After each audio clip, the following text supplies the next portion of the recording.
Perhaps the most daunting part for Manchester City's rivals is that these are still the embryonic stages of Pep Guardiola's reign, with the players slowly getting used to a new set of ideas, different tactics, and a manager who gives the impression he is satisfied only by the highest forms of excellence. 5 games, 5 wins. Guardiola has had an immaculate start, even if the latest is tarnished by the potential loss of Sergio Aguero to suspension. Aguero will certainly be fortunate, to say the least, if the Football Association's disciplinary department chooses not to punish the second-half elbow on Winston Reid. A charge of violent conduct is far more likely, and it has obvious consequences when City's first game after the international break is Manchester United at Old Trafford. Aguero, who also stands to miss the home game against Bournemouth the following week and the EFL Cup tie against Swansea City, had not had one of his better games, and perhaps there was an element of frustration in the incident that meant a shake at Reid was unable to continue. Otherwise, it was another satisfying day for City, featuring another demonstration of Raheem Sterling's renascent form since Guardiola's arrival. Sterling scored twice and the England international looks rejuvenated at a time when it is difficult to think of another club in the Premier League era with a greater choice of creative players. This victory concluded with Guardiola declaring Samir Nasri, an unexpected substitute, can stay in Manchester when last week it seemed certain that the Frenchman would leave. When and where he plays would be another matter. Nolito has slotted seamlessly into the left side of attack. David Silva, that gem of a footballer, is playing with distinction, while Kevin De Bruyne always offers hope because of his rare ability to put the ball exactly where he wants it, epitomized by the free kick for Fernandinho's goal.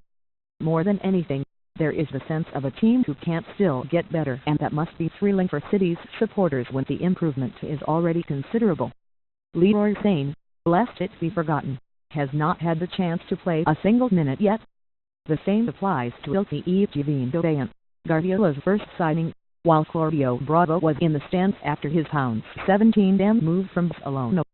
Guardiola's decision not to start his new goalkeeper was a perplexing one. Better here, you might imagine, than a debut in the Manchester jersey, and threatened to backfire when Willy Caballero came for a cross in the 59th minute, flapped at thin air and Michail Antonio headed in. The goal that made it 2-1 and changed the complexion of this match. The game had been so one-sided until that point. It came as a jolt to discover that City were threatening to waste all their previous good work. They had been exhilarating in the first half, but Caballero's mistake contributed to a jittery half an hour before Sterling soothed the crowd's nerves with the final goal. For West Ham United, still missing the injured Dimitri Payet, there were times in the first half when they were completely outplayed. Guardiola's players did not just move the ball at uncommon speed. They chased down their opponents with an urgency that was rarely seen under Manuel Pellegrini. If the players lost possession, they did everything to get it back as quickly as possible. It is the mentality that helped make Barcelona such a formidable team under Guardiola's guidance, and, if anything, it was a surprise their superiority did not bring them even more goals. Sterling's first goal came in the 7th minute when Silva moved across the center of the pitch, from right to left, and slid his pass behind the visiting defense for Nolito to reach the byline.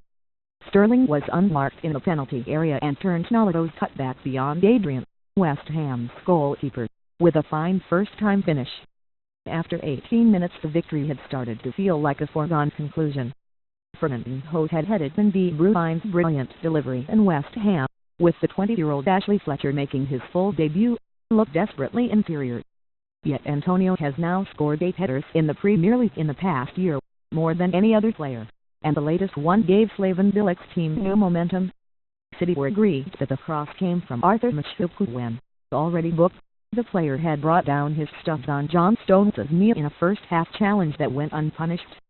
West Ham were reinvigorated, with Kikukovic increasingly influential and Guardiola looking agitated on the touchline. Ultimately, though, Bilic's team could not capitalize on that period when the home side suddenly looked a little unsure of themselves. Those were the moments that will encourage Jose Mourinho before the derby, but, even then, City's penetrative qualities threatened more goals. Nasri had a couple of chances to mark his return. The player was no longer overweight, Guardiola reported, with a goal. West Ham had to take extra risks in the final exchanges, and Silva also hit the post in that period before playing in Sterling to go around Adrian, steady himself and ensure another win by rolling in a carefully placed shot from a difficult angle.